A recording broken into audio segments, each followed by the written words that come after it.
Hey everybody, Nobuddy here, and I hope you guys are tuning in to the fantastic, awesome sci-fi space comedy show known as Space Doc.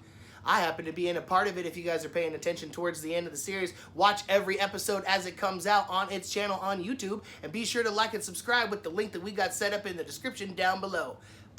It's full of laughs, it's full of adventure, it's full of crazy ex-girlfriend space pirates, and me. That's right, me. If you guys get a chance to watch it, look out for me inside Space Doc. Check it out on YouTube, guys. Love your face. Mwah! What a fine day, am I right? A fine day for some more news nobody wants to talk about. Boom, nailed it. First off, let me say, I love cheat codes, okay? They're neat. And I want to meet a single person that's ever played the old school GTA and didn't use cheat codes to get all the guns. But where I draw the line is when you use them in multiplayer scenarios. Not cool, people. Those games are there to test your skills, not your button pushing abilities. Shame. Shame. And the devs for Call of Duty agree with me. Just recently, in the last couple of months, over 150,000 additional accounts have been banned for using cheats like aimbots and wall hacks. Not just accounts, but any account created on hardware associated with an account that's cheated has been caught and instantly banned as well. As demonstrated by a surprisingly calm and collected hacker who showcased the effects of his actions on all his accounts for the popular first-person shooter, spouting good for them for finally cracking down and laughing about it. But one good sport about being a poor sport doesn't cut it. What do you think? Do cheaters never prosper, or are you using an aimbot right now to snipe that like and subscribe button? Hit up my comments down below. This reporter isn't always 100% accurate, and I occasionally slip up on certain facts and information. Now, I'm sure you all know Sims Spa Day is not a new DLC, but it has new features that were added. That's what I was supposed to say. New jobs and characteristics and additions to the home to make it more feng shui.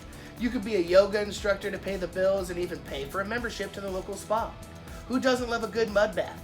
So if your sim is looking stressed, I suggest a Spa Day DLC for that hot mess. Venom was a neat flick, and I was a fan. Tom Hardy is a great actor who nailed being someone with an alien symbiote living inside him. And everyone who was tickled pink to see that gets to know that there's a sequel in the works. And then they got to find out that Carnage was involved. And then they got to find out that Woody Harrelson is going to be Carnage. Now what if I slapped the ultimate cherry on top of this messed up Sunday by letting you know that they pushed up the release date 2 weeks early so we can see it sooner? Would that blow your mind? Well, would it? I'm absolutely seeing this movie. I loved Absolute the Carnage arc in the Spider-Man comics. And who could forget the old school beat 'em up on the SNES, Maximum Carnage? It's gonna be neat. Who's ready for another Texas Chainsaw movie? The franchise couldn't really find itself on the last couple of flicks, trying out different approaches in light of Halloween being so gosh darn rebootable. Well, Netflix has confirmed this week to be the studio that's going to be giving us the next installment of the cult classic Slasher Fest. Having bought the rights to the IP, as Forbes described it, an IP for IP's sake's acquisition, Netflix will be releasing the collection for streaming, as well as the movie that was filmed last year in Bulgaria. I don't know what to think about this. What's y'all's opinion? Cut up them comments and make a mask out of it. People aware of the classic Top Gun know that Val Kilmer's performance as the character Iceman was iconic, whether he wanted to work with Tom Cruise in the 80s or not. But in the documentary, I'll Be Your Huckleberry, he stated, if not begged and pleaded with the original cast member and director, to be brought back for the sequel. And it turns out it swayed Tom Cruise, and he defended Kilmer to be brought back as well. And it looks like the Iceman will be making a return to the screen for the true sequel. Confirmed by Tom Cruise himself, originally written out of the script like many of the OG cast. Are you feeling the need? The need for speed? Yeah, it didn't feel organic for me either. You know who's constantly slightly overlooked? Ben Affleck. But he's a pretty good actor. Actually, he's an awesome actor and can swing both comedy and a serious movie respectfully. And that flick, The Accountant, got a sweet response from everybody, so I can assume it was liked. I can assume that because The Accountant 2 is in fact happening. Man, sequels seem to be the general theme for today, huh? Reprising his role from the original, Ben's going to be taking out the trash again. Now this movie isn't set to be released anytime soon, so we have a while to wait for it. I think its assumed release is like 2024. But it's expected that when the movie grosses as much as its first, you can bet there'll be another one. Did you like the first Accountant? Can you wait 3 years for the next one? Yeah, neither can I. Okay, this one makes me giggle. Like, I have to sound the troll in the dungeon alarm because I just can't with some people. Troll in the dungeon! Turn around in the again!